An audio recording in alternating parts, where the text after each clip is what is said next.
My son accidentally opened the jar of Lucky Stars on my husband's bookshelf.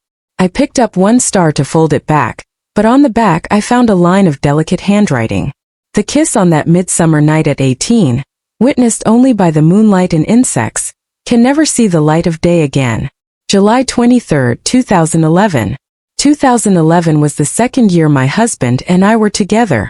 With trembling hands I squatted down and opened another Lucky Star. The best back-to-school gift at 19 was someone skipping class to keep me company. October 9, 2012. During the 2012 National Day holiday, my husband told me something had happened at home, and he delayed his return to school by 5 days. The most secret joy at 27 was someone leaving behind the woman in the delivery room to accompany me. October 15, 2020. That day was my son's birthday. I went through a failed attempt at natural labor and then a C-section, suffering twice to bring him into the world. Afterward, I hemorrhaged and was rushed straight into intensive care. So while my husband claimed he couldn't get away from work, he was actually with the owner of these Lucky Stars. Chapter 1. I stared at the jar of Lucky Stars on my husband's bookshelf, my vision blurred with tears. This jar of Lucky Stars was the gift he gave to me and our son after we were discharged from the hospital. He said he had heard that one could make a wish with 100 Lucky Stars, and he wished for good health for me and our son. Back then I treasured it so much, afraid it might get damaged, that I placed it carefully on his bookshelf. Every time I tidied his study, I would gently wipe each of those stars. But it turns out they were evidence of his cheating. From 2011 to 2020, through all of our youth, the best years of our lives. And the owner of that handwriting, I was not unfamiliar with her. In the autumn of 2014, Susie suddenly fell seriously ill at university, losing her hearing in both ears. My husband Ariel was studying abroad as an exchange student and couldn't return. With red eyes, he begged me to go to Susie's city and take care of her. I took half a month off work, and in that unfamiliar city, I stayed by Susie's side, fragile, bad-tempered, and terrified. And what did Ariel say at the time? Even though Susie and I once jokingly called each other siblings in junior high, you know my parents only had one son. I always envied others who had siblings. I treat Susie like a real sister. Because of that one phrase, real sister, I looked after her tirelessly for half a month. In the mornings when Susie wouldn't get up, I went out to buy her favorite buns and savory tofu pudding and watched until she finished eating. When she had to go into the hyperbaric oxygen chamber, I escorted her there and waited outside until she was done. When she received 4 drips and would easily fall asleep, I forced my eyes open, watching through bag after bag of medicine until the infusion was finished. In the afternoons when Susie wanted to sneak out for a walk, afraid something might happen since she couldn't hear, I always made sure to keep her on the inside of the road. When she was in a good mood, she would softly type a word to me in the chat app. Sister. She only called me sister. She said she liked me. The way she looked at me was full of dependence and confusion. She was about to step into society yet struck by such a heavy blow, lost and helpless. At first, I did it out of Ariel's request, but later I genuinely pitied her, truly treating her like my own younger sister. She had to take so many bitter medicines, and after each dose she would frown in silence. Gradually, I always kept a few White Rabbit milk candies in my bag or pockets. After she took her medicine, I would secretly slip one into her hand, and like a cat stealing fish, she would tear the wrapper and stuff the candy into her mouth. After eating the candy, her lips turned sweet. Sister Susie likes you the most. I would tease her in the chat. More important than your brother? She only ever called Ariel brother. At that time, she would look at me with eyes full of trust, gripping my hand and nodding heavily. Even later, when her hearing recovered, she never gave up the habit of acting spoiled with me. At dusk, she would complain in a soft tone that the noodle shop with her favorite beef tendon noodles wasn't open. When passing by shops, she would casually buy me a trinket too. And when I put so much effort into taking care of her, or when I bought things I thought she would like and mailed them to her, what was she really thinking? Was she secretly laughing at me together with Ariel? Chapter 2. I restored the box of Lucky Stars, full of irony, and put it back. With a hairpin, I unlocked the drawer of Ariel's desk. Just as I expected, there were piles of letters. I couldn't help but let out a mocking laugh. This was what Ariel and Susie loved to do back in high school. The bike ride between their schools was less than half an hour, yet they still poured their affections into letter after letter. Back then I was foolish. Even though Ariel and I already had a tacit understanding when he asked me to send letters to his sister, since he lived in the dorms and couldn't go out, I delivered them to the post office one by one for him. My hands trembling, I pulled out a sheet of letter paper. The handwriting was still familiar. The date at the end was April 23, 2009. A still young Susie, pretending to be melancholic, wrote, "I think no relationship is more reliable than being siblings. I don't want to be your first love nor your lover. Let's be brother and sister." Clearly, the two of them already had a bond of understanding, and yet I never knew. Panicking, I pulled out another letter signed March 11, 2010. At that time, Ariel's mother had already met me when she brought him food. Susie's handwriting was flamboyant and domineering. "Why does your mom still dislike me for being so skinny and short? What do you mean your mom would definitely be satisfied if she saw me? Have you forgotten we agreed to be siblings? You've gotten bold, daring to joke like that with your sister." So behind my back, my mother-in-law had once despised me, and the things I never knew, Susie knew clearly. And Ariel naturally compared me with Susie, always finding me lacking. As I read through stack after stack of letters, the blazing sun was covered by layers of dust-colored clouds, spreading across the sky like the gloomy weight pressing down on my heart. At the bottom of the pile I found a thick stack of purchase receipts. Without exception, all for Barbie dolls. Hundreds, thousands, the pile of receipts was so thick. My hands trembling, I tried to unlock my phone, but tears kept falling onto the screen, making it fail each time. I wiped the phone messily on my clothes again and again, finally unlocking it and opening Susie's background photo. Stacked together, a whole collection of Barbie dolls. What was even more ironic was that I had once liked that background photo, a symbol of my husband's constant devotion to her, and I had ignorantly clicked like. Last year for Susie's birthday I even gifted her a Barbie doll. And what did Ariel say back then? He said she already had many Barbies and had probably collected that model. So it turns out it was him, my husband, who had been collecting them for her all along. I carefully examined those receipts. March 2011, July 2011, November 2011. In 2011 alone, Ariel spent 5,000 yuan on Barbie dolls for Susie. At that time I spent half a year handing out flyers just to save money for a trip with him. The purchase record stretched from 2011 all the way up to recently. The latest one was this May. That very month I was debating over enrolling our son in an English class that cost 30,000 yuan, hesitating again and again because of the high fee. Meanwhile, Ariel bought Susie 2 more sets of Barbie dolls. He was a diamond-level VIP at a toy store in our city. Yet since our son was born, he had never bought him even a single toy. All of his devotion and indulgence he gave to his so-called sister. Chapter 3. Once Pandora's box was opened, many things hidden in the dark all came spilling out.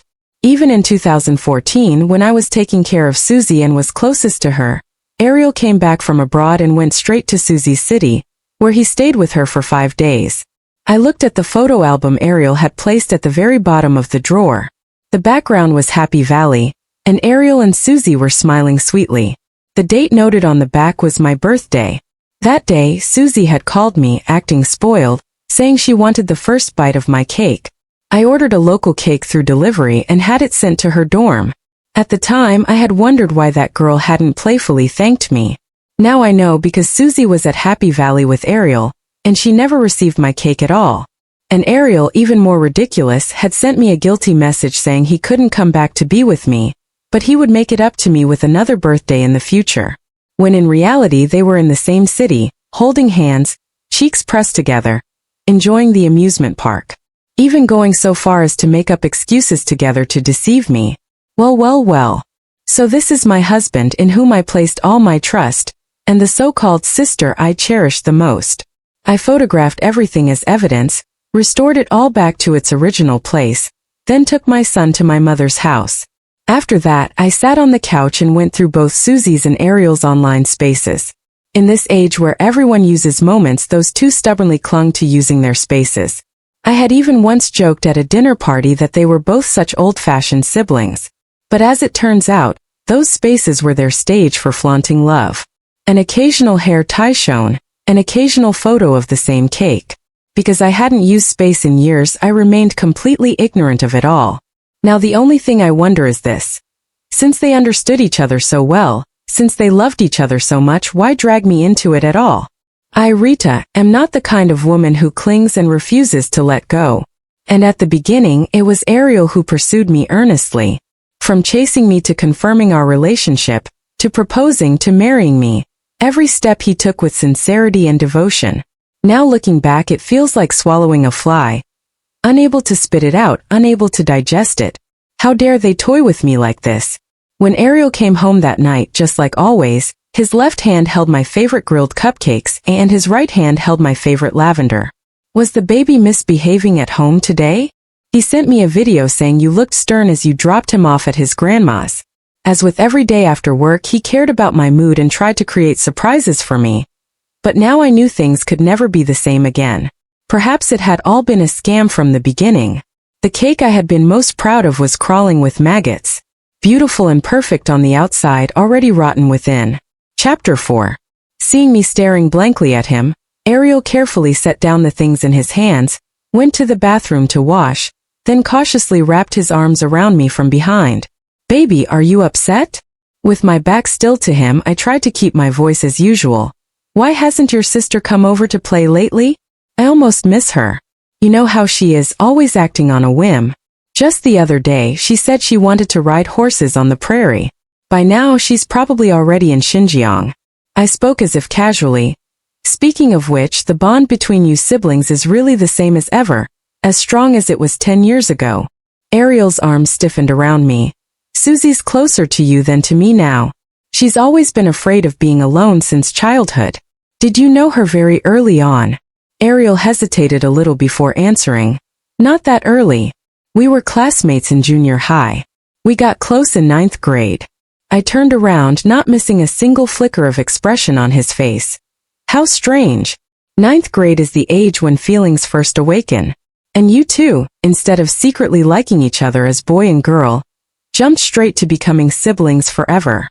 Ariel's expression grew a little distant, as if remembering some youthful past, a trace of nostalgia in his eyes. Fate between people differs. Meeting someone is already destiny. If I hadn't seen those stars and letters, perhaps I might have believed him. I looked straight into his eyes. Today I took our son to the toy store. They were running a promotion, sign up for membership and get one free. I casually added your phone number, and the clerk said you're a diamond member. Ariel scratched the back of his head, panic flashing in his eyes, stammering for a long time before finding words. You know Susie, afraid her mom will find out she overspends. Whenever there's a big purchase, she pins it on us. I suddenly understood. No wonder the clerk said someone bought loads of Barbie dolls under your number. I almost thought you had a secret daughter out there. Beads of sweat seeped from Ariel's hairline. What are you imagining? It's not even summer yet, why is it so hot? I'll take a shower first and talk to you later. Ariel thought his excuse flawless. But after more than 10 years together, I knew every micro-expression, every move of his too well. Scratching the back of his head meant lying. Fleeing in haste meant guilt. It wasn't past tense. It was present continuous. A sibling bond that outlasted even our dating and marriage. I saw his phone casually thrown on the desk. Unlocking it, I opened Susie's chat window. Just as I thought, notifications muted, messages cleared. I bluntly sent a message. I miss you to. Almost instantly Susie replied. How much do you miss me? You promised while I was traveling you wouldn't touch her. If I find out you lied, just wait. Damn it, I should have claimed you as mine from the start. Then I wouldn't be hiding like a mistress now. I was the one who came first. Testing further, I sent. Rita knows about us. On the other side, the typing indicator flashed on and off many times before finally sending just 3 exclamation marks. What did she say? She must hate me to death. What are you going to do? Will she call me? What should I do? Reading her familiar tone, I could even picture her flustered look. But this time I felt no affection or indulgence. They betrayed sincerity. They treated others as nothing but part of their play. They both deserve damnation. You always say people only know to cherish once they've lost something. Susie, let's walk the circle we strayed from and finish it right this time. After sending, I coldly watched the indicator flash again and again, text being typed then deleted, until at last a single reply came through. What did Rita say? Did she curse me? Ha! Asking first about my feelings. Should I be moved by her supposed concern or grieve over this twisted relationship? Chapter 5. I didn't delete the messages, letting Susie send long strings of texts, even full-blown essays. I neither read them nor replied. Ariel came out of the bathroom wrapped in a bathrobe. Remembering Susie's messages just now, I leaned toward his ear, testing. I bought a new set. Shall we try it tonight? Ariel hastily tightened the robe's belt. Baby, I've been a little tired these past 2 days. Maybe another time. I watched him pretend to rub his temples, then picked up the spare bathrobe and turned into the bathroom. I believed the time I spent showering would be enough for Ariel to read through the chat history. From the youth of 18 to now in my 30s, I have been with Ariel for over a decade. I simply couldn't imagine us bearing it all, arguing face to face. So be it. By the time I finished showering, the three of us would have laid all the cards on the table. But I had only just lathered shampoo into my hair when Ariel pounded desperately on the door. Baby, you hear me, baby? This is a misunderstanding. Silently, I massaged the foam into my hair and rinsed it away bit by bit. Ariel seemed to be saying a great many things outside the door. But I thought, perhaps Susie's deafness in 2014 had passed on to me. Otherwise, why couldn't I hear anything? No knocking, no Ariel's words. Nothing at all. Holding up all my emotions through the day, at last under the cover of the shower spray, the flood of tears burst out. What did Ariel take me for? What did Susie take me for? In 2022, when the pandemic broke out, she was burning with fever in the neighboring city with no medicine. Ariel was away on business abroad.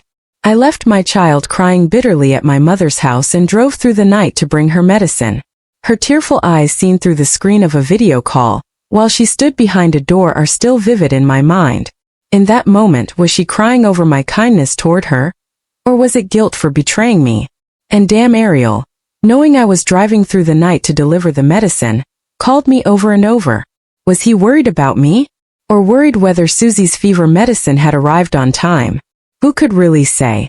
As though I had to cry out every last tear of this life, at last I finished bathing, put on my robe and stepped out.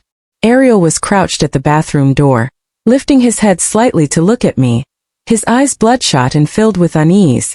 The scene overlapped strangely with that boy in sophomore year, crouched on the school track, nervously asking if we could go to the same college in the future. For a moment I couldn't even tell which Ariel had been more sincere. Or was it that neither had been pure, neither truly sincere? I picked up the hairdryer. Ariel, just like every other night, carefully took it from me and began drying my hair. In a daze I felt hot drops falling onto my face. Ariel clumsily tried to wipe them with the back of his hand, but when he couldn't, he finally switched off the dryer and crouched on the floor crying. I stood, turned the dryer back on, dried my own hair, then went to the bathroom. Scooping up water in my hands, I carefully washed off the place where Ariel's tears had just fallen. I felt it was dirty. Chapter 6. Ariel followed closely behind me step by step. Baby, I can explain. Explain, Ariel. Was it fun treating me like a fool and playing me in circles? Ariel's voice was thick with a nasal tone and sobs. I'm sorry. We never meant to hurt you. After more than 10 years together, in the end Ariel and Susie were the ones on the same side. I finally asked the question that had been haunting my heart. You two liked each other, knew each other since junior high. Why not just be together openly? Why sneak around? Is it that only an affair can make you happy? Or is it that you're playing some twisted game of betrayal and I just happen to be the unlucky pawn you chose? Ariel suddenly stood up and pulled me into his arms. No, baby, no. I broke free of his embrace. Then what is it? Tell me. Explain to me, why has the past decade been so absurd? In our second year together you kissed her. Tell me, Ariel, what did you want out of it? When I nearly died giving birth, struggling through both failed labor and a C-section, you abandoned me and our son in the delivery room because of her. Ariel, don't you think you two are disgusting? Ariel's expression shifted from fear to ugly defensiveness. Rita, I admit Susie and I crossed the line, but that doesn't give you the right to slander her. Ha! Even now he dared to turn the blame back on me. I looked into Ariel's seemingly sincere eyes, grabbed his arm and dragged him into the study. With a sudden motion, I smashed the jar of Lucky Stars onto the floor. He tried to stop me, but it was too late. He could only watch as the stars scattered everywhere. You're angry, but why take it out on these things? Going crazy? I randomly picked up a star from the floor, unfolded it, and read the words inside aloud. On the mountain peak, my brother watches the sunrise and I watch my brother. My little joy that belongs only to me. August 23, 2015. Ariel stared at the handwriting in disbelief. Susie said she folded them to pray for blessings for you and our son. So all this time it was her saving mementos over the years. I never even knew, I never once opened them. His eyes filled with pity and regret for having overlooked Susie's tender little feelings. A roaring buzz filled my ears, and I couldn't stop myself from shattering the absurdity. I screamed sharply. In 2015, when I was being harassed by that scumbag boss during my internship, I cried and called you. You told me you were on a business trip. Turns out you were climbing Mount Tai with her to watch the sunrise. My sharp words left Ariel dazed. After a long pause, he sighed. I really was on a business trip. Susie just happened to be there traveling, so I accompanied her up the mountain. I was only keeping her company. I never thought I couldn't contain the fury inside me. I stomped down on the mocking little stars littering the floor, crushing them one by one, watching them shrivel and break apart until I collapsed weakly into the chair. When had I fallen so low, reduced to battling with a handful of paper stars? Ariel, distressed, bent down to pick up the scattered stars. If you're angry, take it out on me. These stars are what Susie saved up for so many years. How could you trample on such true feelings? I grabbed the keyboard from his desk and smashed it hard against his head. Is it me trampling on her so-called feelings, or you two trampling on mine? I didn't stop until blood seeped from Ariel's head. Only then did I collapse and fling the keyboard to the ground. Ariel, for over 10 years, no matter what schemes you and Susie harbored, I gave you both everything without reservation, without owing either of you a thing.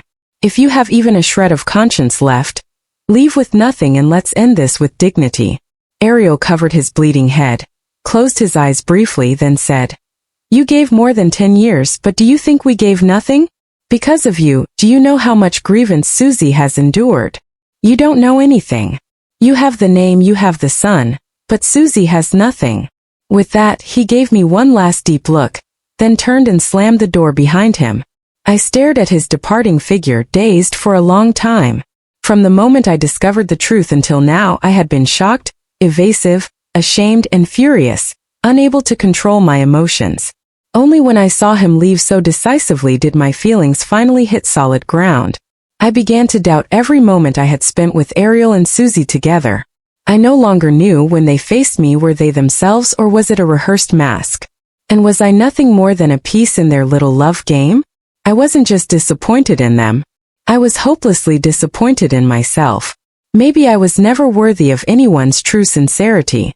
I opened the safe, took out all the valuables, gathered everything belonging to me and my son, and called a moving company. Before leaving, I took off the ring I had worn for more than a decade. It was the ring Ariel made for me at 18, polished out of a dime coin. When the boy gave it to me, his ears had flushed red.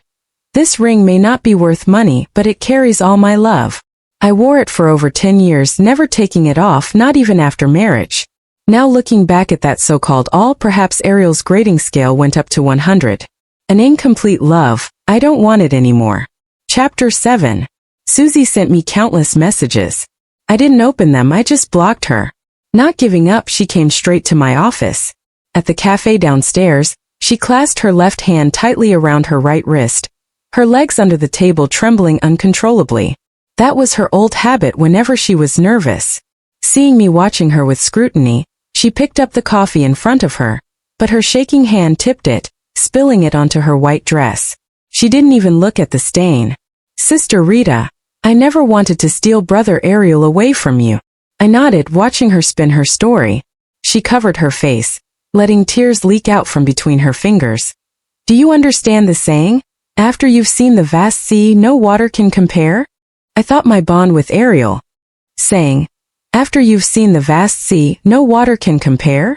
I thought my bond with Ariel was just a youthful flutter.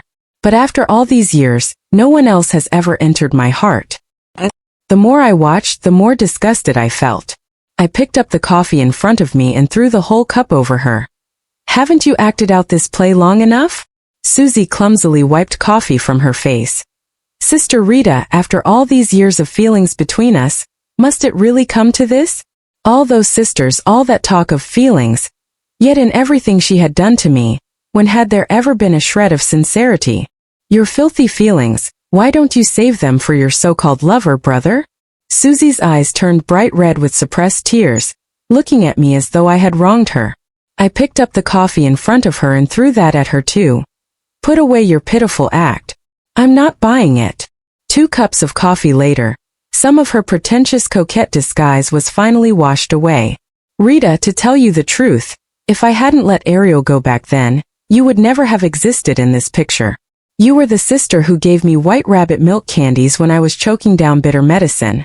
Otherwise, do you think I could have just sat back and watched Ariel marry you and have a child with you? Soaked in coffee, her eyes swollen red from crying, Susie still looked at me with grievance and endurance. So what you mean is, I should thank you for your so-called generosity? For tolerating me. Even when I was hemorrhaging giving birth, you still had to lure away my husband. Susie gave a sorrowful laugh. Ha! I endured so much, gave up so much. It was only when missing him became unbearable that I sought him out those few times. If you can't even tolerate that, why can't you try to think of me?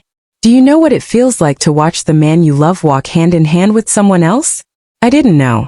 I only knew Susie was sick, and seriously so. So what? You mean I ended up with my husband only because you were so magnanimous? And now I should sympathize with you? Did a donkey kick your brain? Seeing my cold expression, Susie grabbed her bag. If my endurance means nothing to you, then from now on I'll make sure you see who Brother Ariel truly chooses between you and me. From now on we'll each rely on our own ability. Susie marched off with bravado, but I sat there unmoving for a long while. What kind of twisted logic was that? She intruded on my marriage yet claimed that by not making Ariel divorce me, she had shown me affection. If that's what she called affection, then I truly wish we had never met. Chapter 8.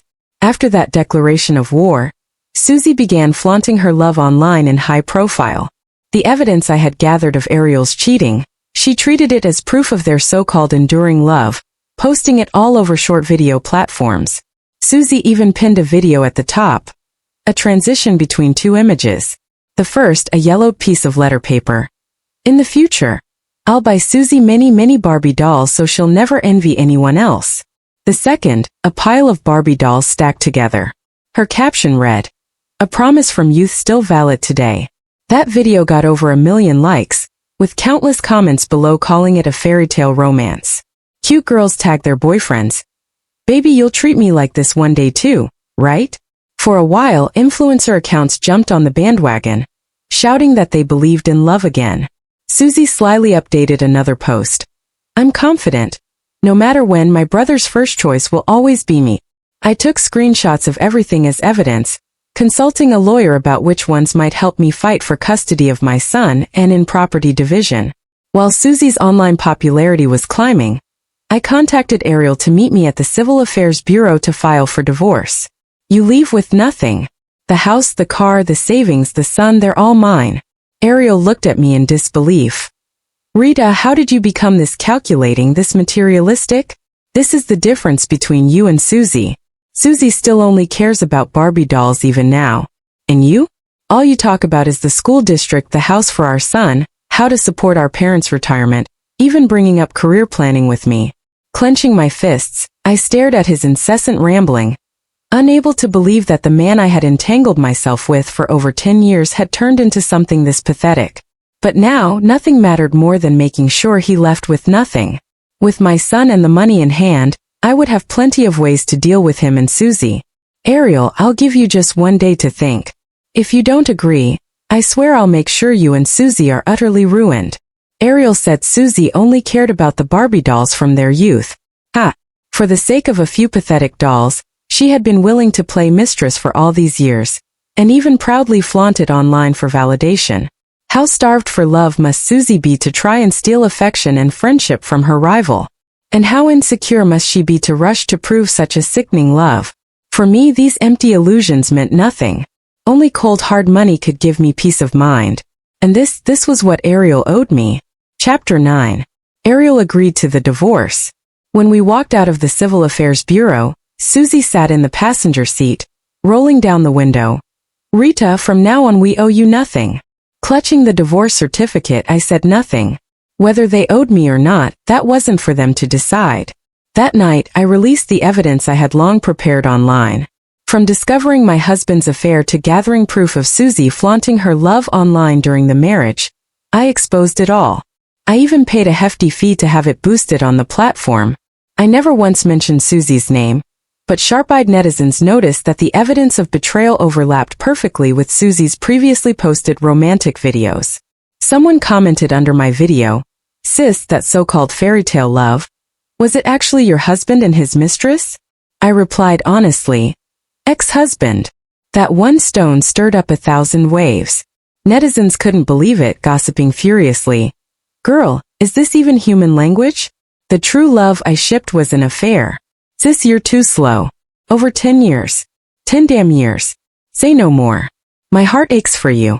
I'll go curse out those shameless scumbags right now." Enthusiastic netizens jumped from my video to Susie's account.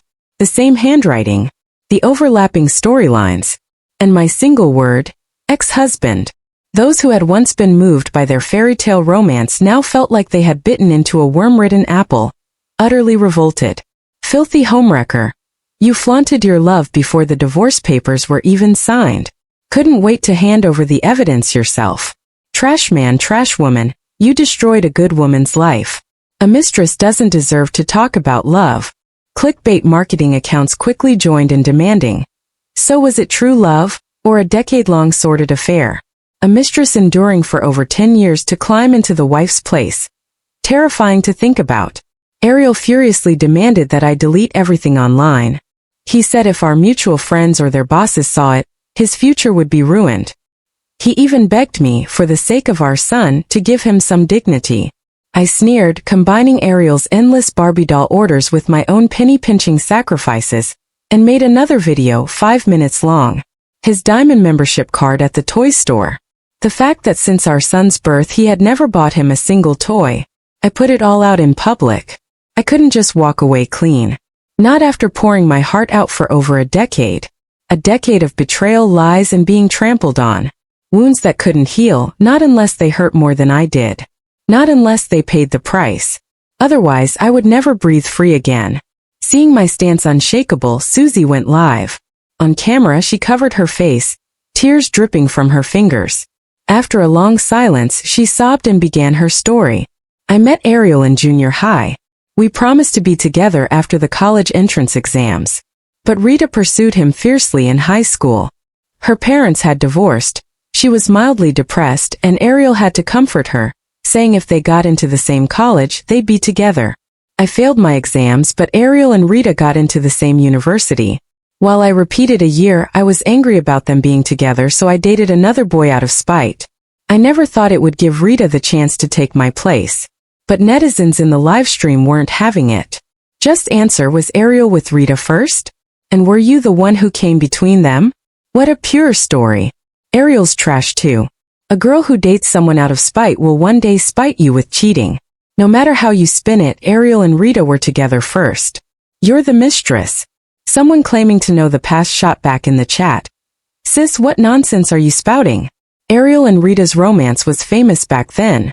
When Rita had appendicitis at midnight, Ariel carried her on his back to catch a cab. Rita once mentioned craving tofu pudding from the West Market. Ariel spent 2 hours every morning getting it for her. And you call yourself true love? Ugly people make the most trouble. Reading the comments recalling those memories, Susie instantly broke down. No, Ariel loved me from beginning to end. If I hadn't let Rita have him, I would have been the one to marry him. Get lost. You think that scumbag is some prize? Letting her? What a joke. Did you crawl out of some trashy romance novel? Brain-dead clown. Poor Rita caught between the two most pathetic people alive. The live stream turned into chaos. Nothing like what Susie expected. Instead of sympathy, everyone condemned her and Ariel. Shamed and overwhelmed, Susie ended the stream abruptly. When I saw Susie being ridiculed by the entire internet, I seized the moment and sent Ariel's cheating scandal, already all over social media, to his boss. All these years, Ariel had no ambition, satisfied to treat a stable job as early retirement.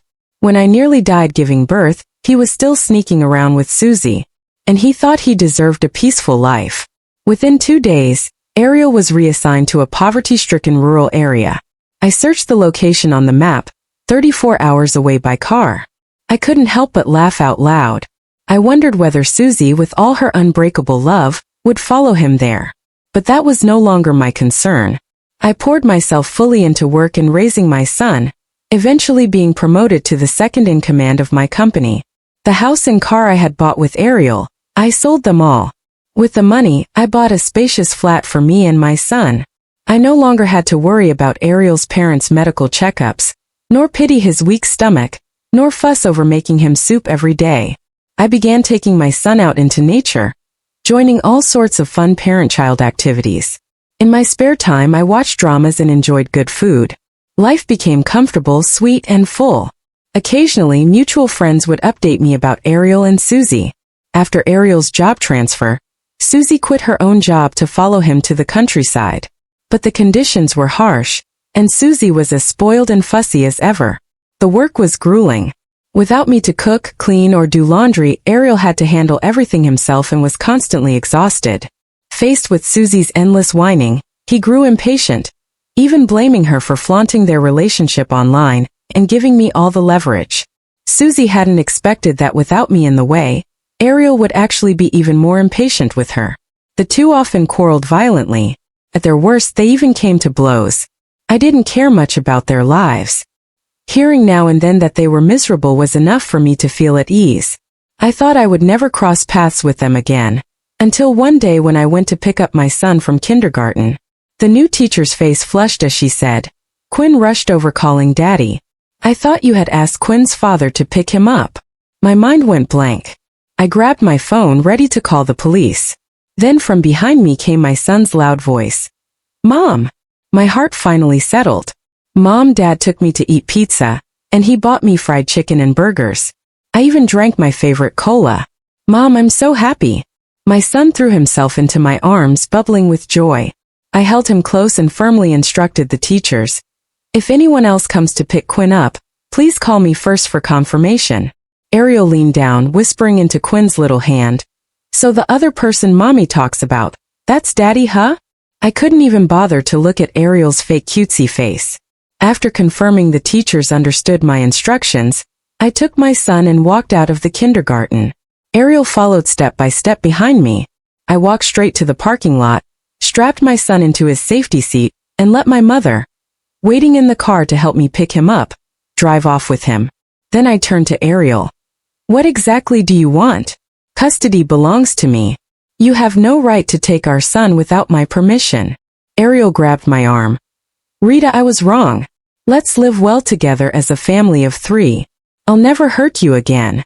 Please, for our son, give me another chance." I flung his hand away. "What kind of dream are you having? We're divorced. Who's a family of 3 with you? With a cheating repeat offender like you? I'm afraid my son will pick up your habits and become garbage too. The best solution is that we never see each other again." Ariel's eyes turned bloodshot. "Rita, think about our more than 10 years together. How can you bear to let it go? Back then we promised." I cut him off before he could finish. "Stop. Don't mention those filthy memories. Every word makes me want to vomit." Just then Susie rushed over, eyes red. "Ariel! Rita! How shameless can you both be? Rita, I'm Ariel's girlfriend now. What right do you have to be with him?" I let out a cold laugh. "Well, what can I do if your boyfriend acts like a dog, constantly wagging his tail at me and my son? If you can't keep your own dog in check, who's to blame but you?" Susie glared at Ariel. "I went through so much to pull strings and get you transferred back here, and this is how you repay me?" Ariel shoved her hard. "If it weren't for you, I wouldn't have lost my wife and son. You call yourself some kind of self-sacrificing woman?